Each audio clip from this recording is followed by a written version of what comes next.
If you are over 50 and taking Ozempic or a similar medication, there is a piece of information that may completely change how well it works for you. It has nothing to do with your dose.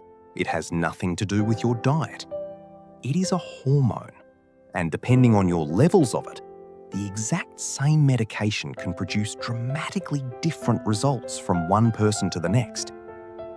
In our last episode, we covered what Ozempic does to your body after 50. Today, we are going one layer deeper. Because for a huge number of people over 50, particularly women in perimenopause and menopause, there is a second variable running in the background that most conversations about these medications completely ignore. That variable is estrogen. And in 2024, researchers published a study that should change how every woman over 50 thinks about weight loss medication. In this episode of Decade Body, we are going to walk through exactly how estrogen and GLP-1 medications interact, what the research found, and what this means for you, whether you're on hormone therapy, considering it, or have never thought about it at all. This is the conversation your prescription alone will not have with you. Let's start with the research itself. In 2024, a study published in the journal Menopause looked at postmenopausal women taking semaglutide, the active ingredient in Ozempic and Wegovy. Some of these women were also on hormone therapy, others were not. The researchers tracked outcomes at 3, 6, 9, and 12 months. Here is what they found. At every single checkpoint, every one, the women on both semaglutide and hormone therapy lost a higher percentage of their total body weight than the women on semaglutide alone. This was not a small difference, and importantly, it was not explained by other factors like age, starting weight, or activity level. The hormone therapy group simply did better, consistently, every measurement point across the full year. Both groups improved their metabolic health, but the combination group improved more. This raises an obvious question.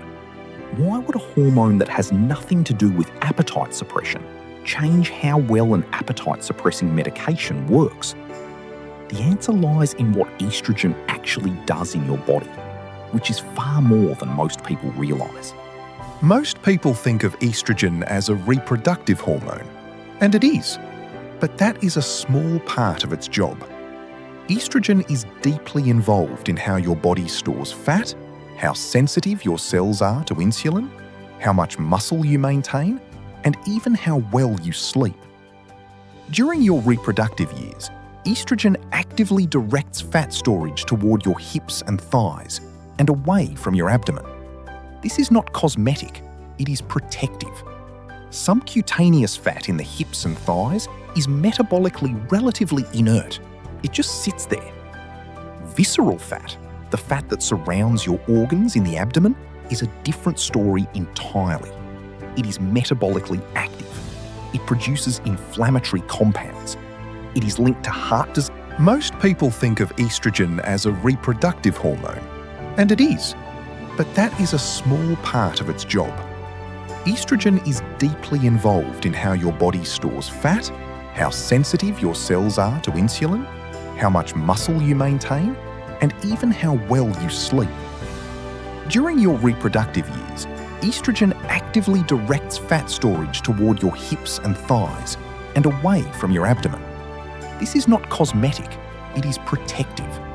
Some cutaneous fat in the hips and thighs is metabolically relatively inert. It just sits there. Visceral fat, the fat that surrounds your organs in the abdomen, is a different story entirely. It is metabolically active. It produces inflammatory compounds. It is linked to heart disease. Before we go further, there is something that needs to be said clearly. And this applies whether you are on hormone therapy, GLP-1 medication, both or neither. GLP-1 medication without resistance training is, in the words of one menopause specialist, simply a bad idea. We covered this in detail in our previous episode. 25 to 40% of weight lost on these medications comes from lean muscle, not fat. For women already navigating the muscle loss that accompanies declining estrogen, adding rapid weight loss without resistance training compounds two muscle loss processes simultaneously. This is not optional. This is not a nice to have. If you are on a GLP-1 medication, particularly if you are also navigating menopause, resistance training at least 3 times per week is the single most protective habit available to you. The combination of estrogen decline, GLP-1 driven weight loss, and age-related sarcopenia represents 3 simultaneous pressures on your muscle mass. Resistance training is the one intervention that pushes back against all 3 at once. If you are already on hormone therapy, here is something important that is rarely mentioned. Some specialists recommend rechecking estradiol levels 8 to 12 weeks after starting hormone therapy. Why does timing matter so much? Because subtherapeutic estrogen, meaning a dose that is too low to produce meaningful physiological effects, means less metabolic benefit. You could be taking hormone therapy and still not be receiving enough estrogen to meaningfully impact fat distribution, insulin sensitivity, or the other factors we have discussed. In other words, being on hormone therapy and being on an effective dose of hormone therapy are not necessarily the same thing. And without testing, there is no way to know which one applies to you. The action step. If you are on hormone therapy and have not had your estradiol levels checked since starting or adjusting your dose, this is worth requesting. It is a simple blood test that tells you whether your treatment is at a therapeutic level or whether adjustments might unlock benefits you are not currently receiving. Everything we have discussed so far has focused primarily on estrogen and menopause.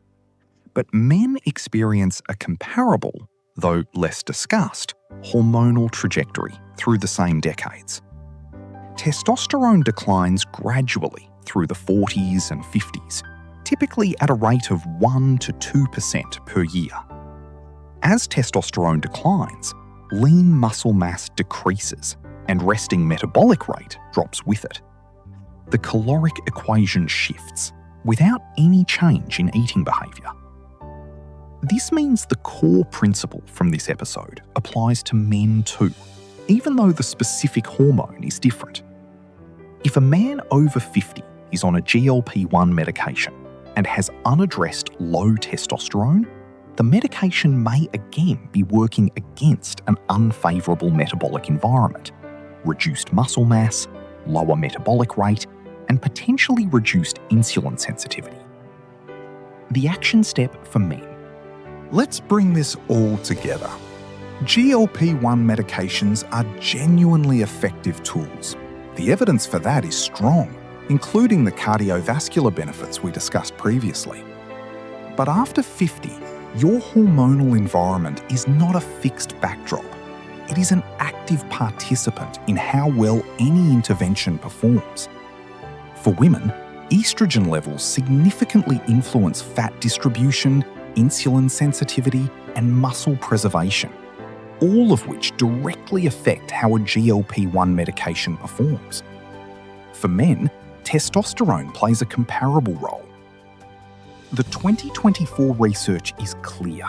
Combining hormone therapy with GLP-1 medication produced consistently better outcomes than GLP-1 medication alone at every single checkpoint across a full year.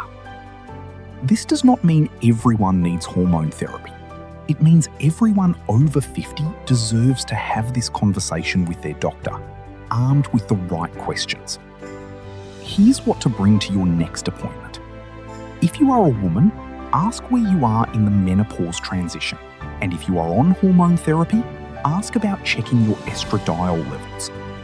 If you are a man, ask about a testosterone panel if you have noticed changes in energy or body composition. And regardless of gender, if you are on a GLP-1 medication, resistance training at least 3 times per week is not optional. Your hormones and your medication are not separate stories. they are the same story. Subscribe to Decade Body for your weekly preparation guide. We release a new episode every week, and every one of them is built around the same principle: knowing what is coming so you can prepare before it arrives. If this episode gave you a question to ask at your next doctor's appointment, that is exactly what this channel is for. Share it with someone who is on this journey with you. They deserve this information too. Know your decade. Own your health.